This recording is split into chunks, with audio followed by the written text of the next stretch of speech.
Hey witches, if you are enjoying Waking Up the Witch, then you're definitely going to want to check out my magical shop, Moonbee's Wellness in Medford, Oregon. We have a curated collection of crystals, incense, sage, witchy books, tarot, oracle, and so much magic made locally here in the Rogue Valley. Whether you're just beginning your witchy path or you've been on this journey for quite a while, we have so many items to support where you are in your journey. And we ship anywhere in the US, so no need to be local. But Moonbees is more than just a shop.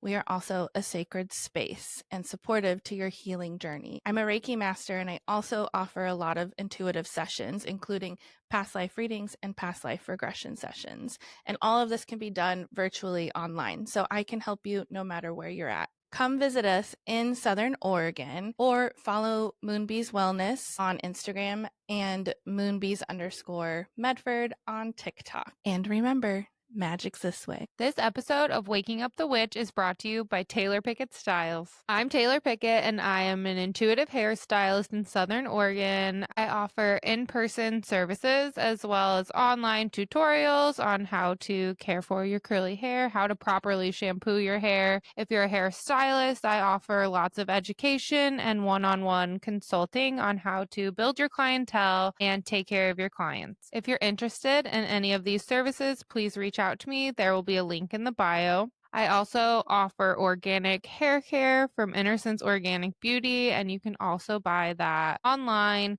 through me, link in the bio, and also on my Instagram page, Taylar Pickett Styles. I also have a TikTok page if you're into just talking a little bit more deeply about things, going into deeper dives about hair care, self-love, and self-worth. My TikTok handle is Southern Oregon Curl. And don't forget, tame nothing, nourish everything. Enjoy this episode.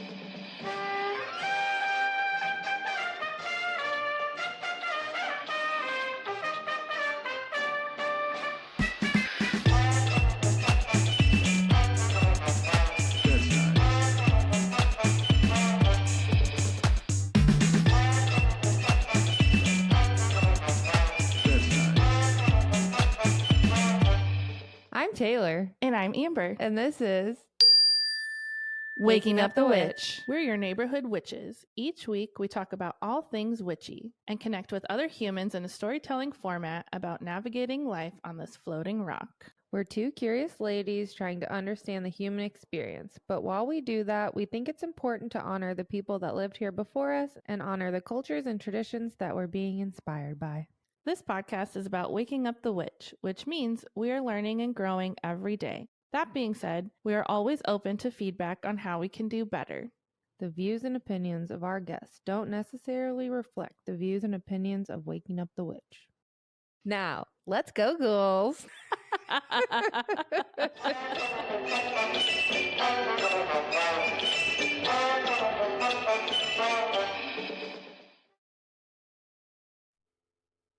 Hey. I came in like a wrecking ball. I'm glad you did it. I was going to do it. So fun. I want that deck. Let's get it. Okay. Easy. I know. I wonder who her publishing company is. So That's crazy. Fun. Hey. Hey, how you doing? I don't know. I'm not doing my best. I think last week you were also feeling that same kind of energy because I remember telling you that you were a seed about to push through the ground. Oh. I literally told you that last Tuesday. Well, and then hearing you say that today, I'm like, yeah, that's right. Maybe You're closer I than just ever. internalized it. Well, today I told the universe that she has like 1 month to give us $5,000 a month so that each one of us gets paid like $500 a recording day. Queen. Or I quit. Yeah, right. You're not quitting on me. But the universe doesn't need to know that. To work. I know. For money. I know. Hey, y'all listening? Taylar's threatening to quit. Send us $5,000. $5,000. Alert, alert, alert. I just woke up like, why do I keep working for free? Both of these jobs. That's how I'm feeling today. Yeah, I think that's okay. So sometimes we gotta feel those feelings too. mhm. But we love both these things too. And we created them because you were like, we should do this thing. Well, why do I keep doing that?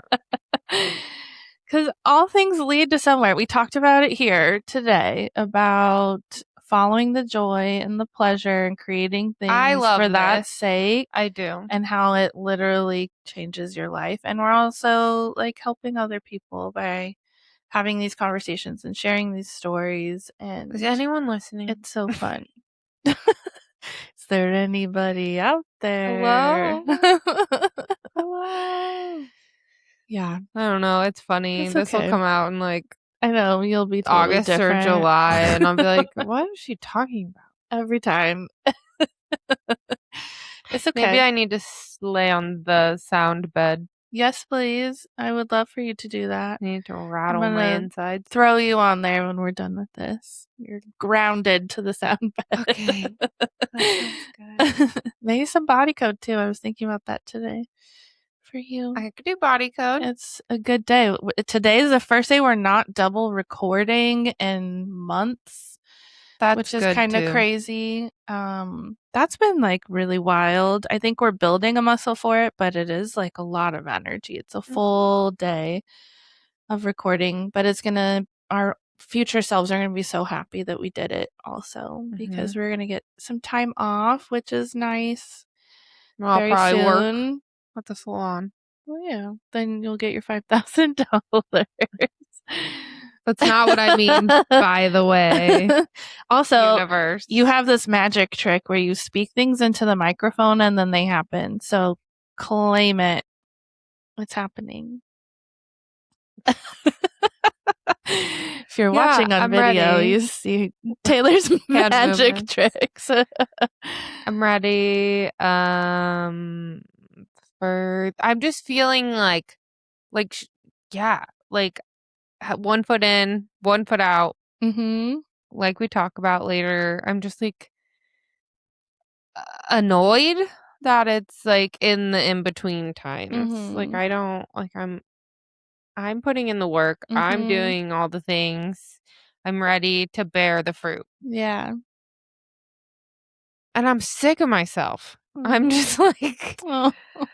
I'm sick of my bad habits. I'm sick of feeling sorry for myself. I'm just like ready to be a different person. Shedding. Mm-hmm.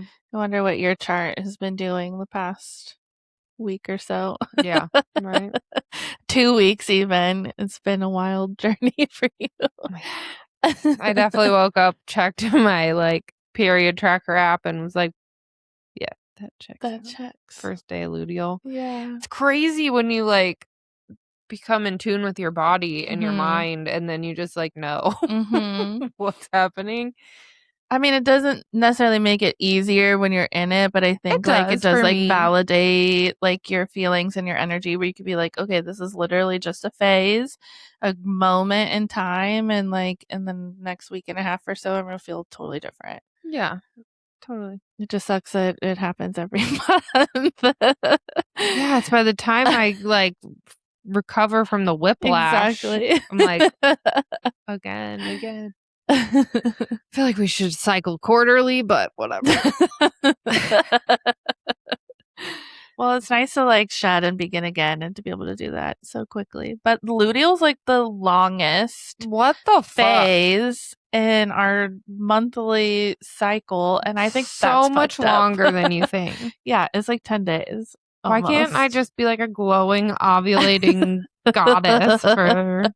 Well, then more chance to get pregnant. Probably have a lot more little magical beings running Yeah, around. no. Thanks for that.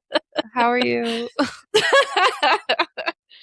I'm pretty good. You know, it's just kind of funny, like thinking about this life and like where we've come. Like literally this morning, well, you and I are always like in opposite vibes, which I also love and hate sometimes. But I was like thinking about like, so we got another deck in the mail. I did yesterday. If you haven't, yours is coming.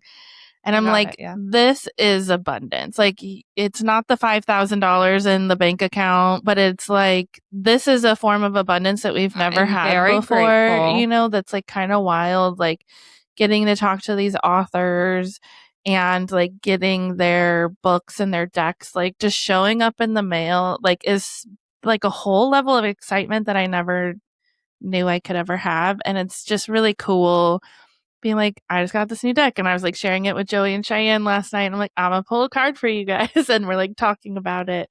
I'm like, I would have never had this deck before, probably, if it weren't for this podcast. And like, how cool. And that's like brand new for us. And I don't think like we've really been fully able to like feel into that and understand what that means. And like we are moving in that direction. Like things are happening. This podcast has been doing so much like on a soul level for us, but I think like we're taking it serious like a job. We're showing up for it. We're doing the hard work. We're more organized than we've ever been. And like we have a Patreon that's almost a year old now, which is wild. And like people supporting us in that way. It's like these things are happening, and like it is going to pay off, you know, in that way too, because it is a lot of work also. And it is time away from family and time away from your job and all those things. So yeah, it's just kind of wild. And then also like I can't think about anything past 24 hours ago because my brain like can't hold on to anything anymore because there's so many things going on at all times with all the jobs and all the things that we do. I'm like, I'm just in the moment. I don't know how to be anywhere else anymore. Yeah, that's wild. I don't know. Sometimes I feel like you're carrying the weight, and I don't like that either, though. I mean, I don't feel like that right now. Okay. Not today. Like, okay. The fun thing is we're always like in different energies that like we all get to share the weight. It just maybe is not always equally on the same exact day, and that's okay. Do you guys feel like all I do is complain? I swear I don't. No, I don't think you do. I don't think you do. I think you're just beating up on yourself right now, feeling it. Being honest. Honesty is what we love here. So this was a fun episode, though. So good. Oh my gosh. So fun.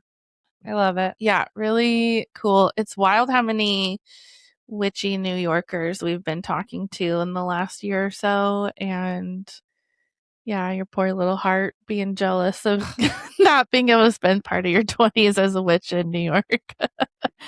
But maybe there's like another level, like maybe your 50s in New York or something. I was thinking that while she was talking. Like maybe you get to have your second Saturn return. Old, rich, living in New York. I'm excited to look into that hotel thing that she was talking about. Well, I'm trying to go for my birthday. That could be so fun. So let's look into that because October in New York, so dreamy. Plus then getting to connect with Rebecca in person. And all the other and baddies. All the cute magic and all our new New York friends. We're so worldly. See, and that also is like abundant as fuck. Like, look at all these friends we have all over the world now. Yeah. It's so cool. I love it. I love it too. Well, this episode is amazing. We hope you enjoy the story of Rebecca. We talk a lot about Saturn return, so this one's really interesting. We've talked about it quite a lot on this podcast. But it's definitely like one of the most intense Saturn returns I think I've ever heard someone go through. And also like to see how it also just leads you to becoming who you're meant to be is really beautiful too. So knowing that sometimes we just have to go through it if we're forcing shit, and our lives will change. But before we leave you to this episode, we want to remind you to go check out patreon.com/wakingupthewitch, where you can send Taylor $5,000 if you want. A month. Not just once. I need it every month. This podcast we show up for every Tuesday and pour our hearts and sweat and blood and tears and realness into and have been doing it for 3.5 years for no money, and it costs us money. So if you love this podcast and you don't want Taylar to give up on it, maybe go send a little bit of support over there on Patreon. We have you can join as a free member. There's things that you can interact with us on over there, as well as different paid monthly memberships or even single purchase items to help support this podcast and help keeping us showing up every Tuesday for you. And then also go check out moonlightandmagic.org for our event company that we also do for free here in the Rogue Valley. We host quarterly witchy pop-ups with amazing vendors and readers and magic makers and amazing performances all over the Rogue Valley. Check us out. You can get your tickets for upcoming events there. You can apply to be a vendor or just kind of stay in the loop and see what we're up to and maybe plan a trip to Southern Oregon to come boogie with us. We hope you enjoy this episode. Thank you so much for listening and supporting us. Share with a friend, leave comments, follow, whatever. Review. Yes, whatever your favorite podcasting app has that you can support. That is also a huge way to support us. So thanks so much. Enjoy. Okay, let's do it. Okay. All right. So close your eyes if that feels good. And we're going to take some deep grounding breaths, breathing in through the nose and exhaling through your mouth. So breathe in and release. Another deep breath in and let it all go. And one more big inhale. Exhaling, letting go all your worries, any expectations, and just fully arriving in the present moment. We're inviting in our higher selves and our spiritual guides to be here with us and holding this yummy container for connection and vulnerability. And we trust that whatever is meant for the highest good to come through today. Thank you, thank you, thank you. Hello, hello. If you could please introduce yourself, and if you know your big three, tell us. Hi, yes, I am Rebecca Szymczak, aka Cardsy B, and I'm a Sagittarius Sun, Aries Rising, Libra Moon. Ooh, that's a fun combination. I love that. Well, tell us all about you. Take us back to the beginning of your life's journey. Yeah, so I now am kind of a self-proclaimed chief witch officer, author, and an intuitive tarot reader. Before that, I worked in the fashion industry for the first half of kind of my adult life and adult career and made that big switch over into this world post my first Saturn return. But yeah, to your point of kind of does it go back to childhood? I always was kind of that weird witchy little kid. And back when I was growing up, it wasn't in terms of tarot and astrology, it wasn't as mainstream and accessible as it is today. And I'm so grateful to see that it is a tool that's accessible to, in so many different platforms, social media, stores, at the forefront of kind of mainstream culture. But when I was a kid, it was in the back, like a cult section. I think it was called a cult back then. Yeah.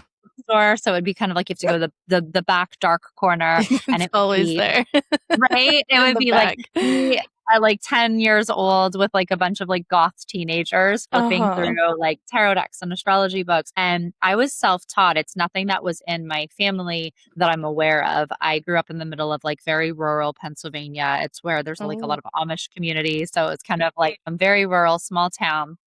And no one in my family read tarot or was, into like Wiccan practices, but it was something I was always drawn to. I believe it was probably a connection from a past life because I was really young. And it's just something that was always a hobby, but I never thought was going to be my career. And I ended up going to college for fashion design and I designed for Nike and Donna Karan. And I was the creative director of Playboy for several years. And it was really my Saturn return that was an intense dark night of the soul that pulled a lot of things from my life and was an extreme low point that brought me back to reading tarot just for myself. And that was kind of the entryway for me stepping back into this work.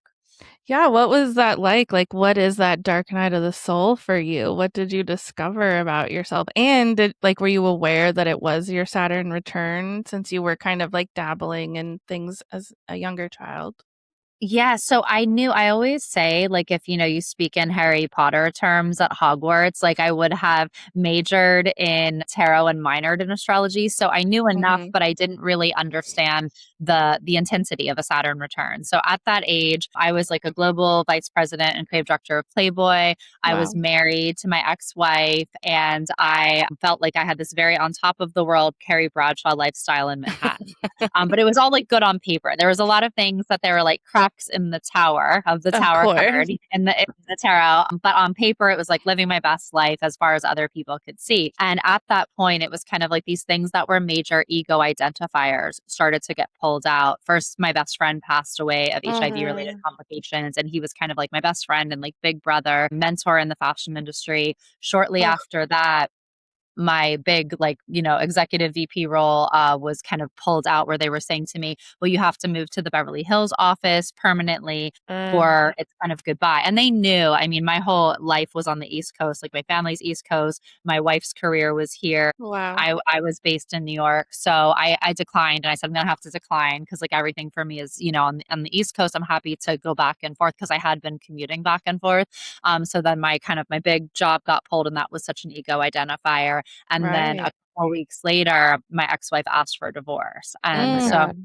I was kind of like one thing after another of all these things that I thought were like, oh, this is my identity of who I am. I'm married to this person. This is my job. This is my best friend. And it was like all of these things just seemed to disappear in Hmm. a matter of like a very short period of time. And one of my closest friends, who's also very into astrology and witchcraft, had said, like, she's like, wait, where is your Saturn? And it was in Scorpio. And she was like, this makes so much sense. And she was Hmm. like, yeah, you're having like, like what are your true beliefs? Like, where is your source of power? What are the things that were coming from a shadow place that you were operating from? And a lot of that was from ego, because again, it all looked like super splashy on paper, but I was deeply unhappy in a lot of those areas. I was in kind of like a big corporate role that was sucking the life out of me, but I was like, oh, it's okay because I have this title and I have this like kind of Right. clout.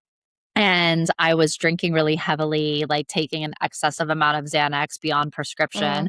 And just to kind of like numb the pain of my best friend's passing and things that weren't aligned. Yeah. And having all of that pulled was what really made me look at like, who am I? What am I here to do? So at the lowest point, I went from like living the way I was living to living in a 300 square foot apartment with rats and cockroaches. And Oh, nobody knew wow. that, of course, because Oh it's like my I Yeah, still gosh. had Yeah. what was my splashy life on social media and like of my presence, course. obviously, and was living in squalor. And I think I had like $237 in my bank account at the lowest point and was getting eviction notices. Shit. And at that point, I was like, I had like a near suicide attempt, and I'm grateful Mm. for the sequence of events involving my dog and a good friend of mine, like that intervened, and it wasn't meant to happen. And I'm here for a reason. Mm. But on the other side of that, I was like, if I'm tapping back into this lifetime, it has to be purposeful. And it didn't feel as if it was up until that point. I was doing things to check a lot of boxes that did like fulfill my ego, but I didn't feel like in joy and in purpose in what I was doing. And so I just came back to reading tarot, like pulling one card a day for me of like, what is source, the universe want me to know today, because I'm so lost. And it was like the one thing I could afford.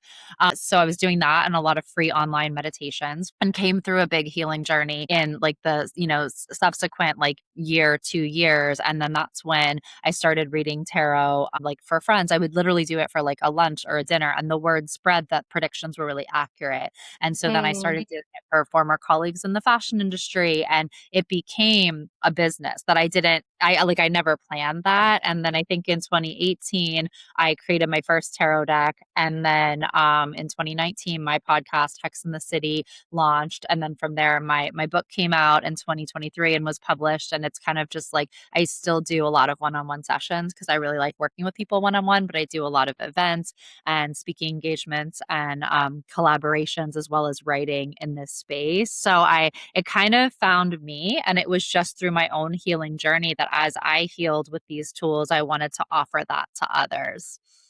I love that. That's like such a wild journey. And I wonder because you were so successful so young, and it is kind of the dream before 30 to be, living that lifestyle. Like, was that something that you were just like naturally driven to go out and seek and find, or was there like any pressure from your family and your upbringing to like be an overachiever?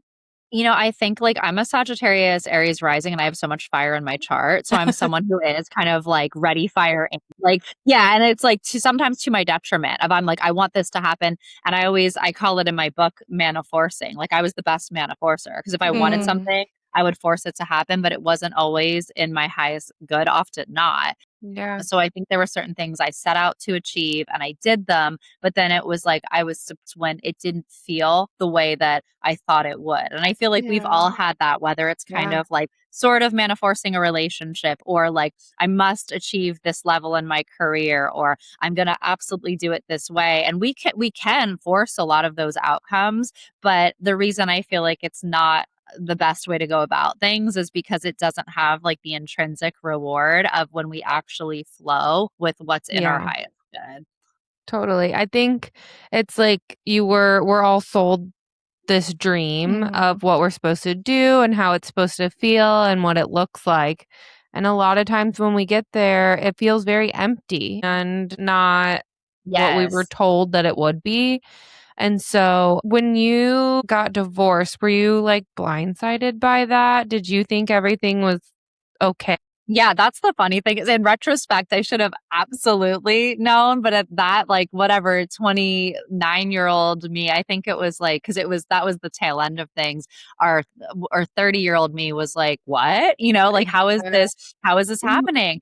And like, when I look back, hindsight is 2020, but I was blind and I was like, well, I just declined this big job. And like, because like, I would have had an up leveling had I taken the Beverly Hills role that I walked away from. And then I was the one who was more financially supporting the two of us. And there were so many things that I was just like, how is this possible? But yeah, that felt very blindsiding. Even when when Playboy actually pulled I was like, oh, it was almost like, sure, I'll walk. They'll probably still need me. And then there were so many things that like, wow, these things are actually fully removed from my life. But had they not been, I would have never found my way here. So even though it was like the best of times, the worst of times, because it like very concretely lowest point of my life, but also is like it had to be that severe of a tower because I was stubborn. I was like duct taping shit back together back then. It was like there were things that like my ex-wife was complaining about. And I'm like, it's okay, I'll just pay for this, and just like duct taping like the best of them. And it needed to be like forcibly pulled out. I think I don't know if it's Maya Angelou or Oprah quoting Maya Angelou. That's the life speaks to you in a whisper and then an audible tone and then a shout. And it's like, it had to shout it. I did, looking back, many whispers and audible tones but in all of those areas of my life, but I just wasn't wanting to hear or see them. What is the name of your book and what was your book about?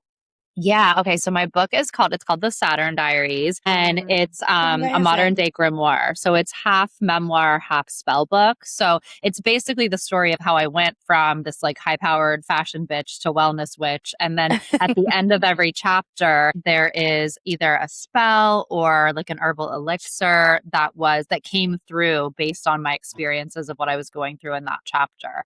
So people read it one of two ways. You can read it for like the whole story. And people sometimes buy it just for like the spell and ritual work in it. But I've been told that it's like a lot of people compare it to like Jacqueline Suzanne or Candace Bushnell, who wrote Sex and the City. It's a fast beach read, but there's a lot of it's through my journey. So there's a lot of dark parts that happen, but there's a lot of like levity as well, and kind of like finding the healing through. So yeah, I just had a client who came through with my one-on-one sessions in the UK, and she was like, I found this book in London, and she's in her second Saturn return in her late 50s, and she was like, I read it in 3 days, and I was like, thank you so much. And she was like, she's like, it's just very addictive. So you can read it kind of like a novel, even though it's based on true story, or you can read it for like the spellcraft and the tools that are in there as well. Can't wait to read it. You had like one of the most stereotypical wild Saturn returns I think we've ever heard on this podcast. And, Waking Up the Witch, we love to really kind of break down like what do these things mean if there's new listeners who maybe haven't heard us talk about this before. Could you like briefly tell people like what is a Saturn return and kind of what like the do's and don'ts or what people might expect from a Saturn return? Yeah, totally. So your Saturn return occurs about every 27 to 31 years. And that's when Saturn, which I always say is kind of like the harsh professor or the disciplinarian of our planetary system, returns to the place it was when we were born. And when that happens, and it can be more intense, less intense, depending on where your Saturn is placed. It was very intense in Scorpio for me.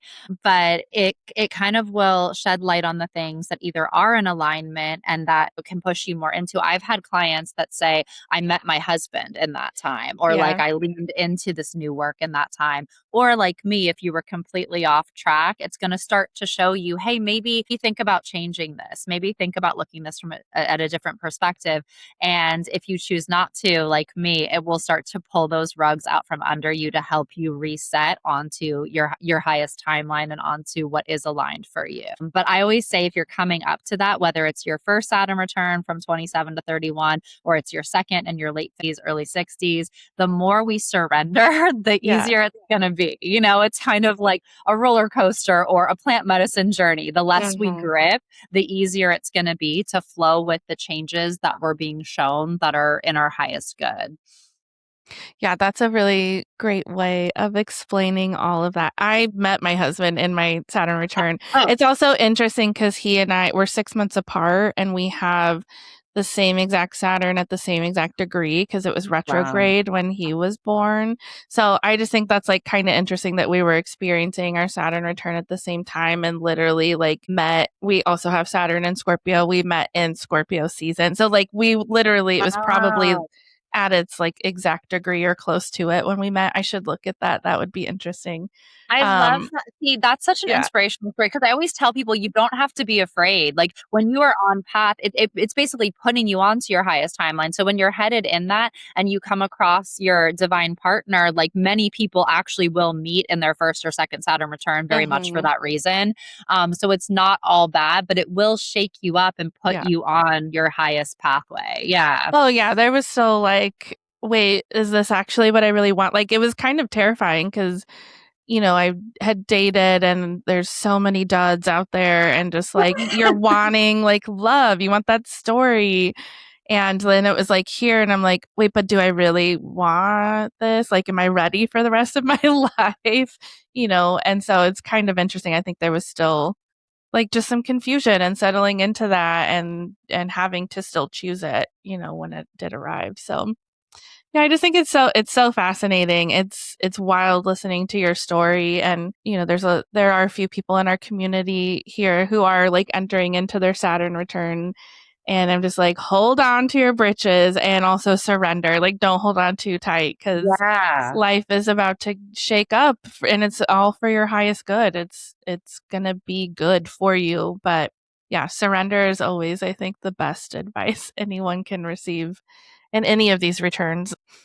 And I think once you move through one, it is such a rewarding lesson in surrender because after that time period, anytime I go through tumultuous periods, whether it's in dating and my love life or work, I'm like, I've been through that. I know I can get through hard things. And I know the answer is nothing lasts forever. It's kind of the cycle of the tarot journey and the hero's journey of like, this too shall pass, good and bad. Like we will move through it. And the more that we surrender, the less painful it's gonna be. Yeah. So what are you doing nowadays to kind of like trust your intuition and listen to your whispers more and like be in touch with yourself? Yeah, I think that time period, first of all, it brought tarot back into my life at the forefront, which is still my go-to tool for divination, for connecting to my higher self. I do pull a card for myself every day and a card for the collective on my Instagram. I meditate like once a day and kind of go through what is it that I need to be shown for the day? What is it that I need to clear? I start my morning with intentional mantras that shift based on either what I'm calling in or what I'm working with. So I think I have a lot, I would say, healthier spiritual hygiene than I did before I came into this work. And that also helps me remain less attached to things outside of me. So whether it's like, oh my gosh, I really want this specific relationship with this new person I'm dating, or I really want this collaboration for my business, I really look at it as like, please show me what is in my highest good. And if it's something that's meant to be for a short time, let me learn the lessons quickly and move through them with ease and grace. And that's something I never was doing in my corporate life. I was like gripping on for dear life to like whatever I thought was the most financially abundant or was going to get me the most accolades and success. And I think I was also much more of a manifestor in the people in my life, whether it was friendships or I want to date this person. I was like, yes, I know this is it. And now I really trust and surrender. Okay, let it show up for as long as it's meant to help me evolve into the best version of myself. And I try to work with that on a daily basis. I love the term manifestor. I feel like I did that for a long time as well. Because then you're like, well, you know, I am powerful. I have control of this situation. Totally. Like, I did make this happen. And sometimes it's not in your best interest to have everything you want in the moment and just to go with the flow of it. Like, your life will be more abundant.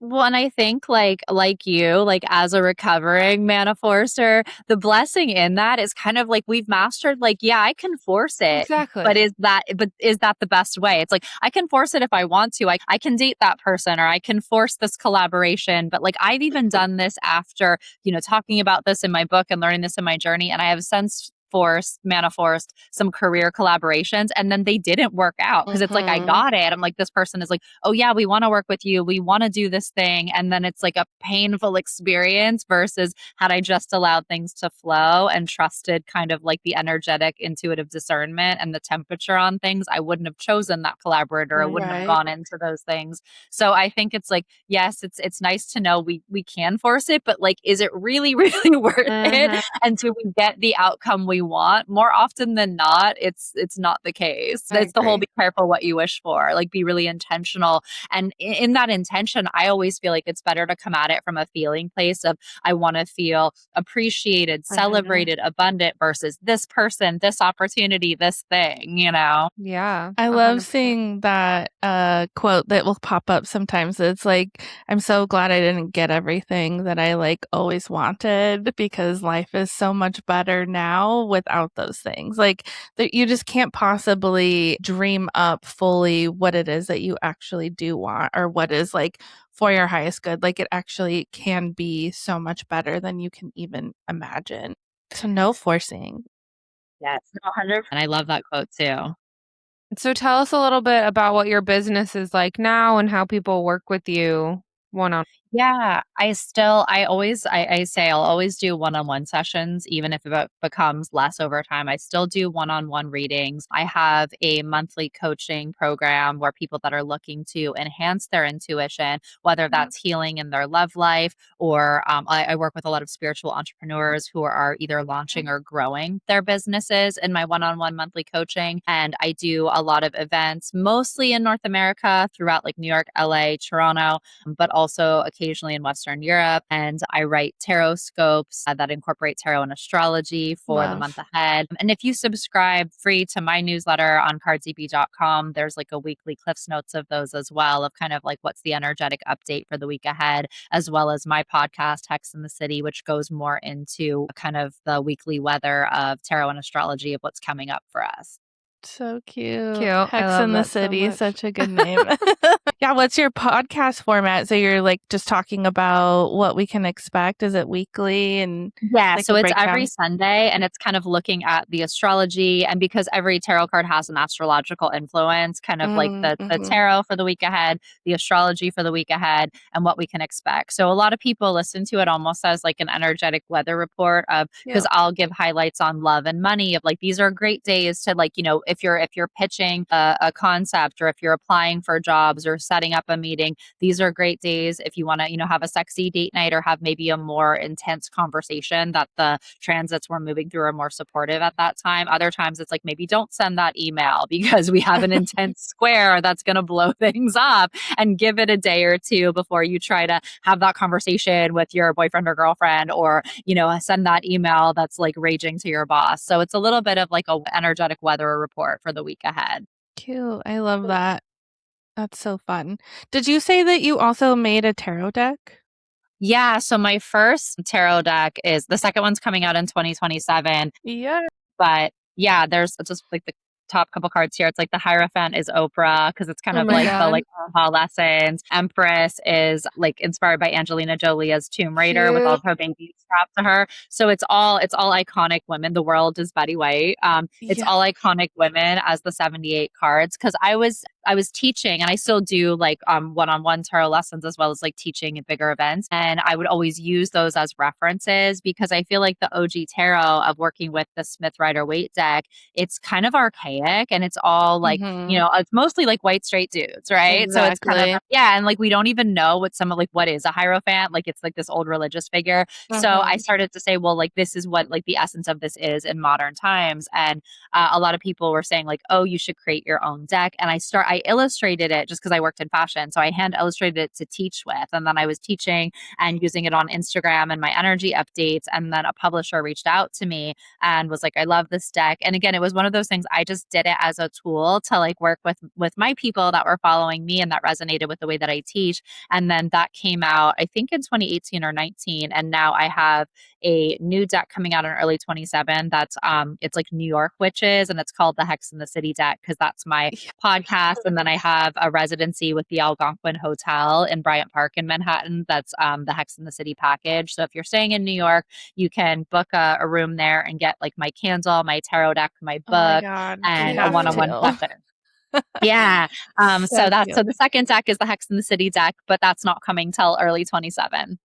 I love both of those concepts. That's really cute. And like bringing it into like pop culture and like how we can identify and understand those cards is so brilliant. I love that idea.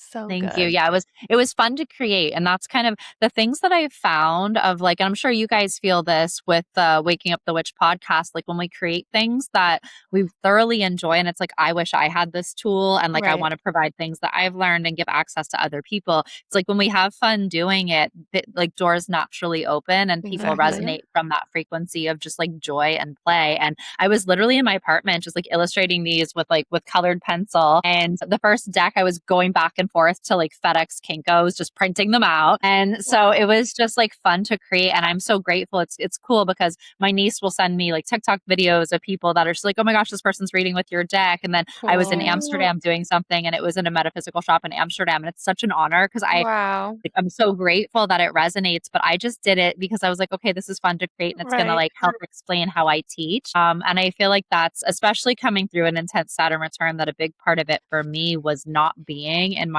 authentic purpose work. Finding that now, I'm like, I really just do the things that light me up and that are fun. And I'm so grateful that it touches other people, and that they, that they want to work with it and they find the tools helpful as well. I think that's such a good reminder for like all people listening. Like follow that joy, follow the thing that lights you up, because you have no idea where it's going to lead you. Yeah, pleasure has been like a big, just like a big thing on the podcast lately. And like doing things that bring you pleasure and that bringing abundance and joy in itself. And then also we talk a lot to each other about how anytime you start a business from that place of just being like creative and trying to spread like love and joy, and the business kind of has a soul of its own. So Yeah. it's like you just put something out there and then someone found it, and now it's like taken on its own like little soul and provided so many experiences for others. Totally. Yeah, totally. And I think that's the thing of even like the things that I did Force earlier, where I would like beat down the door and be like, let me in. And then I would feel weird that I didn't feel like I fit in the room. It was kind of Right. like, I'm here. Oh, great. They like, I forced my way in the door and then I'm like, oh, I don't belong with these people, or these things aren't my priority. I don't want to work in this way in the parts of the corporate matrix. And now to your point, when the things that are just joyful, and especially, which one of you said that your Saturn is in Scorpio as well, Yeah, right? that's me. Yeah. And I feel like with Saturn and Scorpio, there's also Scorpio sacral chakra. So I think it's even kind of like learning to like shed through that scorpionic shell and like what are the things that are sacral chakra ignited for us, and what are the things that bring pleasure, and that kind of ignite that in our work and our purpose work and our relationships are only going to bring more abundance, more love, and more expansion. I love that. I've never thought about that before. So thank you. Cute. I'm wondering too, like, does fashion still play a role in your life since it was such like a big part of your early adult life? I mean, totally. And that's the funny thing is I always feel like even if we've had many lives within this lifetime, career wise or relationship wise, I do think they help to like form us. And my Right. personal belief is that I tapped into this lifetime choosing that journey of like, okay, you're going to pick up some things from this. And I think it's really helped me with branding and marketing. And I have a very unique aesthetic. It's kind of like I have this like Manhattan witch that it's like Carrie Bradshaw if she wore all black, but still like Prada and Chanel. And like, that's really like how it's like my aesthetic. It's the aesthetic of my brand. Even my book, it's like, I was like, okay, it has to have like the gold and like the pink tips pages. I was like driving my publisher crazy. So I think that the aesthetics and like the fashion piece of it, of tarot being a beautiful accessory of our intuition, and like the books I create and the decks I create being like a very Venusian coded, beautiful accessory, comes from my creation space in that world. Yeah. Yeah, we love pretty shit. Yeah, we do. We're all Everything. here for a vibe. Okay, so if there's anything else that you feel like you would like to share with our guests that you think they should know or know about you. Yeah, I mean, anything that if you guys are looking for free tools and resources, whether you're moving through your own Saturn return or just trying to figure out what's going on with crazy energy astrologically in the day to day or week to week, all of my resources are cardsb.com, which is my website. If you want to work with me directly, or if you just want the free newsletters to know what's up for the week ahead, or access to the Hex in the City podcast. And similarly, Cardsy B is all my Instagram and social media handles. Instagram, I'm the most active. There are free daily energy updates and daily energy reads there. So it's a good free resource. How did you come up with the name Cardsy B? It's so cute. It's so funny. That's actually my ex-wife. I will totally credit her with that. So a bunch of my friends used to jokingly call me Miss Cleo because I would, like I would read tarot and I knew a lot about astrology. And finally, when I was launching, and because my ex-wife and I were still friends, it was, years ago we got divorced. When I was launching like a separate Instagram because I just had the fashion Instagram and everything on my LinkedIn and social media was all like that side of my life. And I said, well, I don't know what to call it because that was all under my name, my other stuff. And we were sitting around it was me and two of my best friends and my ex-wife, like in my old apartment. And she just said out of nowhere, like, what about Cardsy B? Because she always called me B because people call me Bex, short for Rebecca. And I was like, I love it. So it just kind of threw it up on Instagram being like, well, that'll be my Instagram, if nothing else. But then people started to call me that. And the tarot deck is published under that. Like my book is by Cardsy B. There are people that actually think my name is Cardsy. I respond to both. But it was one of those just like, I need like an Instagram account, to be honest. And like my ex-wife is like really funny and witty. And I was like, sure, great. Thanks for the suggestion. I'll take that for now. And then it's stuck over the past, whatever that is, I guess 7 years. Amazing. And so now that's my pen name. Yeah. Cool. So cute. Okay. We want to get into our questions because I feel like there's a lot of juice that we can get out of this little tarot reading too with you. And we have like 20 minutes. So yeah. So our first question is, what do you do for self-care that you just can't live without? Oh my goodness, that's such a good question. So walking is my biggest self-care, and I love walking in the city. I'm such a city witch and such an extrovert. And because of that, like I will like find so much solace and peace just walking down Fifth Avenue. And I need to have that throughout my day. Cause even if I have back-to-back sessions, I'll build it in that I either have a later morning start so I can walk in the morning or at the end of the day, even when it's like a freaking blizzard here in New York. But I find that movement of energy Yeah. and also just kind of like working with the grid lines of Manhattan help me to kind of replenish my own energy, because there's a lot of powerful ley lines in New York. There's the Bethesda Fountain in Central Park. There's the obelisk, the Cleopatra's Needle, and I even tried to visit those of kind of like places that have a really powerful healing energy in the ley lines. So that's something that is I have to have daily. And my mom and my best friend will notice if I'm cranky. They're like, you have to go for a walk. Yeah. It's just, yeah. I love walking too. It's one of my favorite ways to move energy. Okay, if you could tell your younger self at any point one thing, what would it be? That it actually becomes cooler and cooler to be weird. And not just even throughout like aging, throughout the collective consciousness. Like Totally. the fact that people think I'm cool blows my freaking mind, because I'm such a weirdo. And like, I'm not at all cool. I'm not at all even like a normal fashion girl. Like, my hobbies and everything about me is quite weird and quirky. I'm like a little like Harry Potter nerd at heart. So I think that I would tell her, like, just stay weird, because it gets cooler and cooler to be weird collectively. And you'll be Right. happier when you just own your special brand of weird. Well, I Hell think yeah. we all are weird, but for so long we were forced to like conform, and then we're all pretending that we're not weird, but we all are. Yeah. And so it's just like really 1000%. confusing. 100%. Well, we would be so honored if you would do a card pull for us. Yeah, absolutely. Let me get my cards out. And what do you call Okay. your deck? I'm sorry, I missed The that. first deck is called Badass Bitches Tarot. Oh yeah, you didn't say that. And then So yeah, then the one coming in early 27 is the Hex in the City Tarot. Can't wait. Yes. All right. So let's see. Oh, I got the Chariot. So Chariot in my first deck is inspired by Miley on a wrecking ball. Oh my God. Because yeah, you guys know tarot, so you know it's the only card that is like about the vehicle. It's not the charioteer. It's like about the vehicle. So I feel like a lot of us had a period of, I would say, like a bit of stagnation at the end of 25 into early 26. And I do think with like summer coming, Chariot's ruled by Cancer astrologically. So even Cancer season, summer solstice, there's a lot of momentum from the seeds that we've planted in the first half of this year that we're going to feel that is just starting to take off. And going back into following the flow of that, this can be unexpected clients, collaborations, work opportunities that like we'll be able to see, oh yeah, I did plant the seeds, whether that's in very clear linear ways of I already reached out to that person or I already had a conversation, or if it's just the intrinsic healing work that we've done. This can be really beautiful new love relationships blossoming, people entering our energetic field because of the work we did the first half of the year. I have found that this year there's been a little bit more movement tangibly end of Aries into Taurus season, but I really think the summer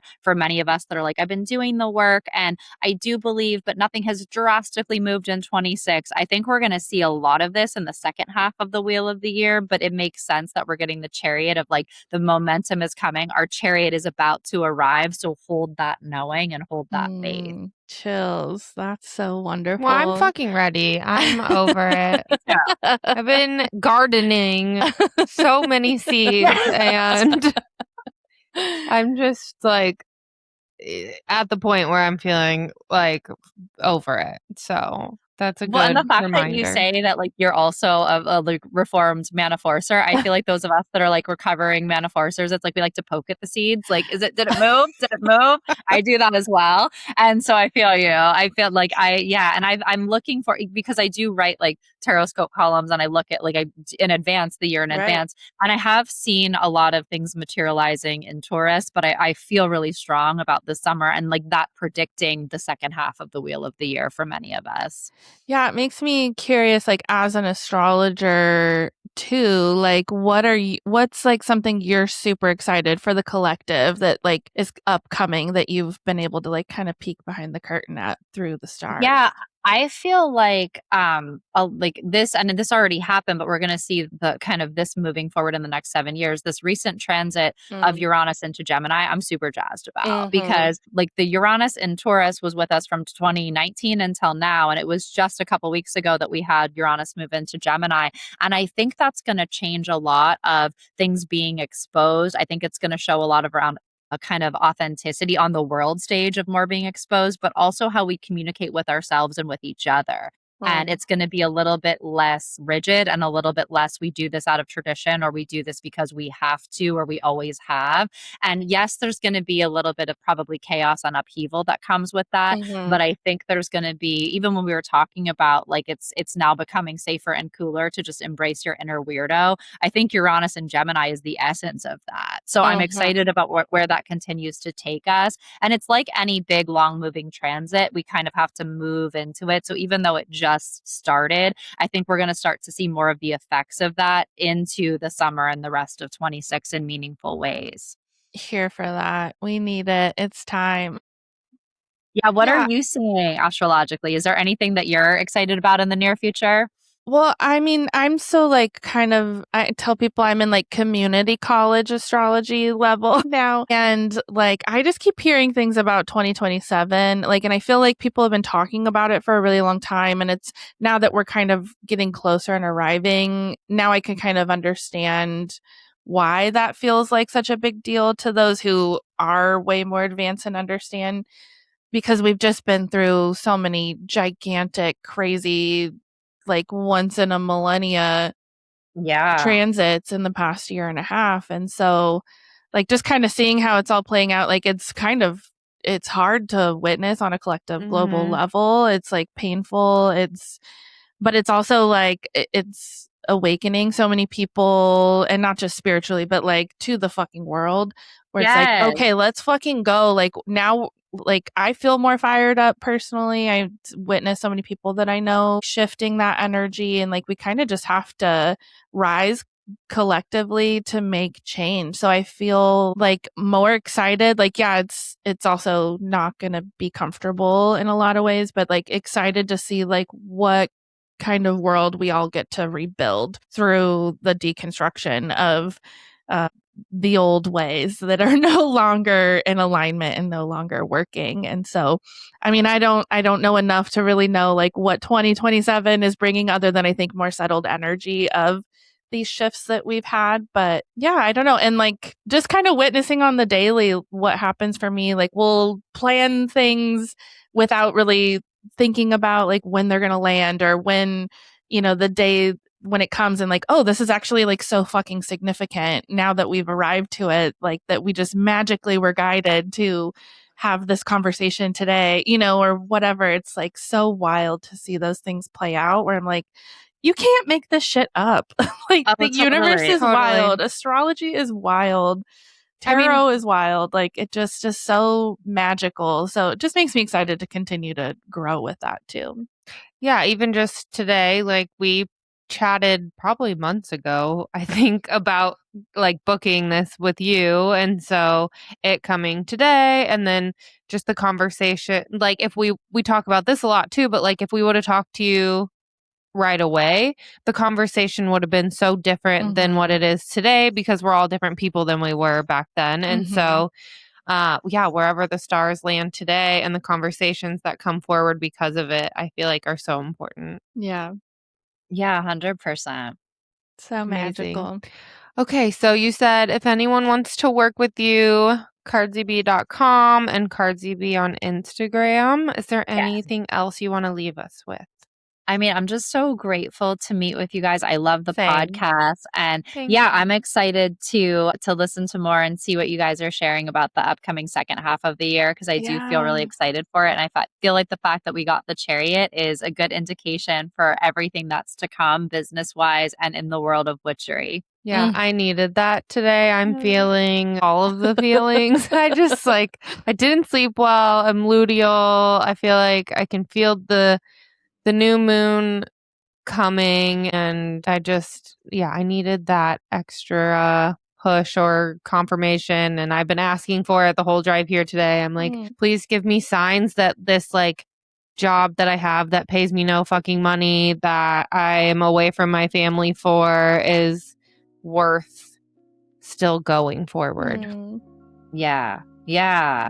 I feel like the past couple of days have been really intense too. Like, Yeah, I don't know if you feels guys like were it. experiencing this, but like I would say Saturday until today, Mhm. where it feels like there is this shift right now. I feel confident I mean, we only have a week left of Taurus season currently, but the remainder of Taurus into Gemini. But like, there's almost like a foot in each world of like our past self and feel what we know is coming. And it feels like, to me, like it's like you have a foot in both, but they're like two vehicles that are going 60 miles an hour. And you're like, I can't move either foot right now. But there's this sense of like shifting without grounding. And I think the Chariot is like, don't worry, the right vehicle is gonna sweep you up and onto your highest pathway and onto the journey that's gonna lead you to the the most amount of love, abundance, and success. Came in like a Totally. Let's go. I agree. I feel like every time I've done like a meditation the last couple of days, and everybody keeps saying planting the seeds, probably because it's like spring and Taurus season and all the things, but I do keep visualizing like a flower trying to come up and like break through. Yeah, like, and it feels intense, like at that breakthrough point, you know? Yeah. Before you can bloom. Yeah. Here we go. Well, thank you so much for being with us today. This was so fun, and we're so grateful for your time and just your energy and wisdom. It means so much to us and our listeners. So thank you. Thank you. Yeah, let's keep in touch. This was amazing. I wish I got to be a baby witch in New York. I'm so jealous. This episode has been produced by my husband, Curtis Burgess. Make sure to follow us on Instagram, TikTok, and YouTube at Waking Up the Witch. And if you have any questions, comments, or concerns, please email us at wakingupthewitch@gmail.com. And don't forget to head over to the link in our bio on Instagram for all the ways to connect with both Amber and Taylar. And go to moonbeeswellness.com for all your self-care and witchy needs. We love you. Bye. Bye. Ow. Ow.